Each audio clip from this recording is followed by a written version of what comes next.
Good morning students. BDML शिक्षण संस्थान की ज्योग्राफी ऑनलाइन क्लास में सभी विद्यार्थियों का स्वागत। आज से जो पूर्व की जो कक्षा थी उसमें हमने बात की पठारों की। मालवा पठार, छोटा नागपुर का पठार। छोटा नागपुर के पठार की स्थिति ये थी कि ये झारखंड, पश्चिम बंगाल और उड़ीसा तीनों राज्यों में फैला हुआ है। छोटा नागपुर का जो पठार है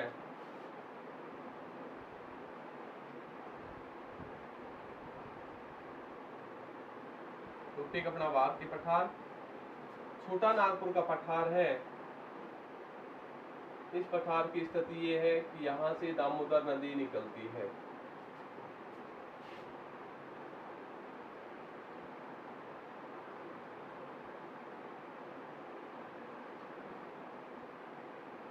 इस भाग से नदी निकलती है दामोदर नदी। दामोदर नदी झारखंड के जो पार्ट है उस पार्ट को दो भागों में बांट देती है। ऊपर का हिस्सा रांची का पठार, नीचे का हिस्सा हजारीबाग का पठार के नाम से जाना जाता है। दो भागों में बंट जाने के कारण इस भाग को रुहुर प्रदेश के नाम से जाना गया है। इसकी मुख्य नदी दामोदर है। इसके अलावा पश्चिम बंगाल में है और उड़ीसा में फैला हुआ है। दामोदर जो नदी घाटी परियोजना है स्वतंत्र भारत की पहली परियोजना है जो 1948 में शुरू की गई।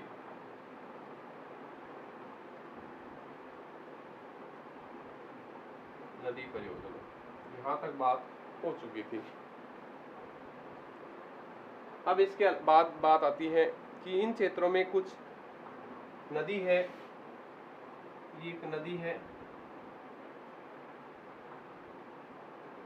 बराक नदी।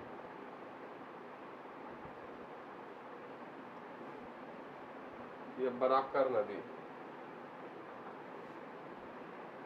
फिर यहां से एक नदी निकलती है बोकारो नदी।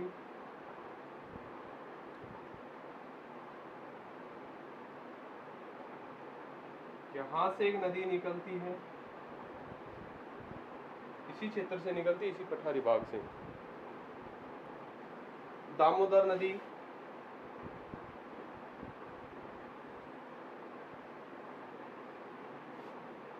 अभी जो दामोदर नदी है इसमें बराक नदी आकर मिल जाती है और ये जो आगे जो नदी है दामोदर,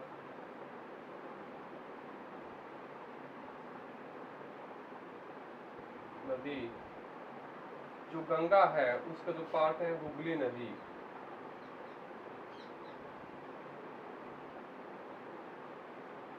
हुगली नदी इसमें आकर ये मिल जाती है।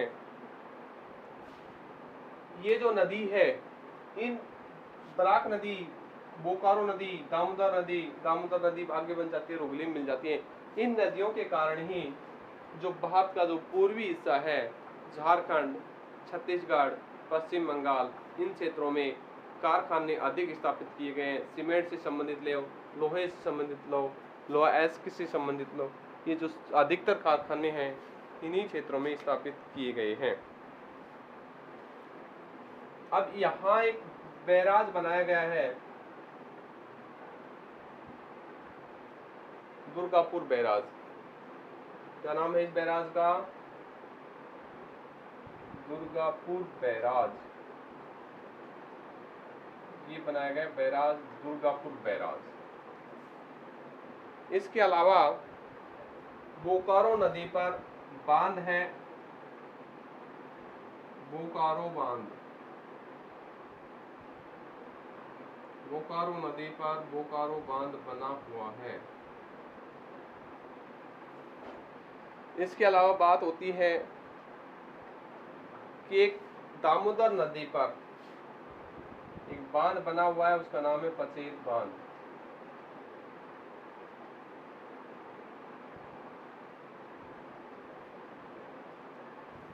इसके बाद जो दामोदर नदी है इसी पर एक और बांध बना हुआ है जिसका नाम है अय्यर बांध।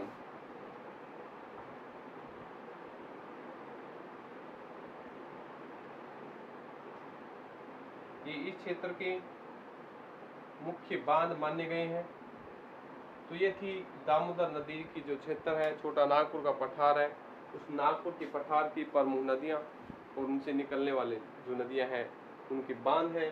बांध सिंचाई के लिए, जलापूर्ति के लिए या विद्युत उत्पादन के लिए बनाए जाते हैं, ताकि इन नदियों का पानी एक साथ किसी भी क्षेत्र में न पहुंचे और बाढ़ की स्थिति उत्पन्न न करें। तो जो बराक नदी है ये दामोदर नदी की सहायक नदी है। बोकारो नदी है ये दामोदर की सहायक नदी है, और ये दामोदर हुगली नदी की सहायक नदियां हैं।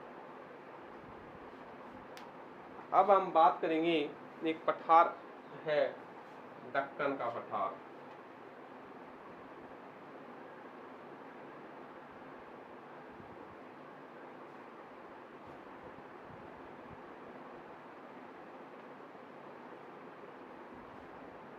दक्कन पठार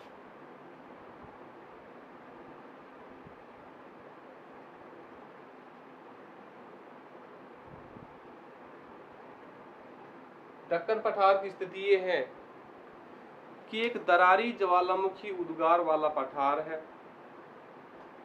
यानी छोटे नागपुर के पठार में तो गुंबदनुमा स्थिति बनी थी, जो दक्कन का पठार है यहाँ भूगर्भ से गर्म तप्त राख और लावा निकला।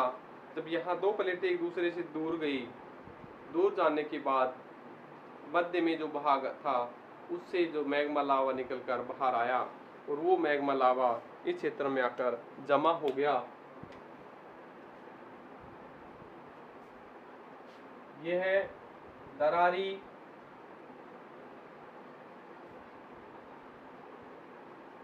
ज्वालामुखी उद्गार से निर्मित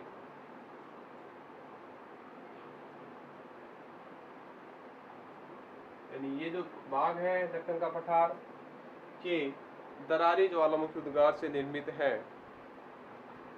दक्कन का पठार अधिकतर महाराष्ट्र,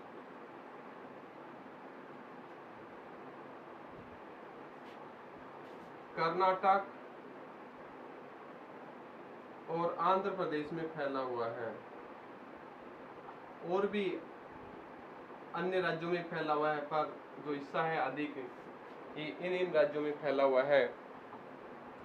जो दरारी उद्गार था उस समय लावा जो निकला, लावा के साथ साथ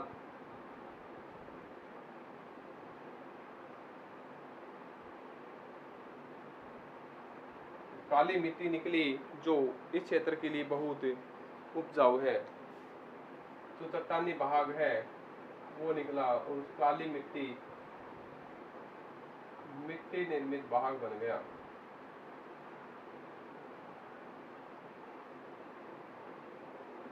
काली मिट्टी निर्मित भाग बन गया। जो भाग काली मिट्टी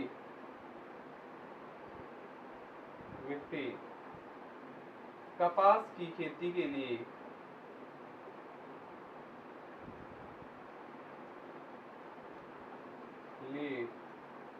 बहुत उपयोगी है।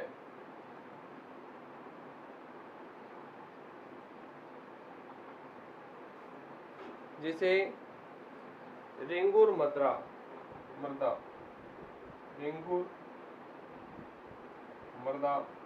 के नाम से जाना गया है। तो कपास की खेती के लिए बहुत लाभकारी होती है, बहुत ही उपजाऊ भाग माना गया है।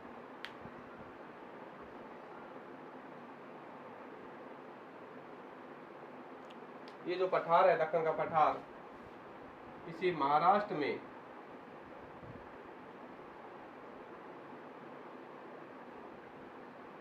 दक्कन का जो पठार है इसे महाराष्ट्र में नाम दिया है कास पठार। कास पठार का नाम दिया है महाराष्ट्र में। महाराष्ट्र के अंदर बात करें दक्कन का जो पठार है इसे कास्ट पठार के नाम से कास पठार दिया है, जो जंगली फूलों की खेती के लिए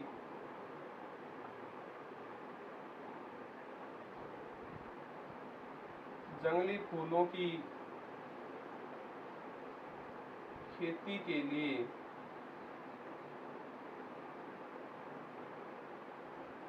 महत्वपूर्ण है।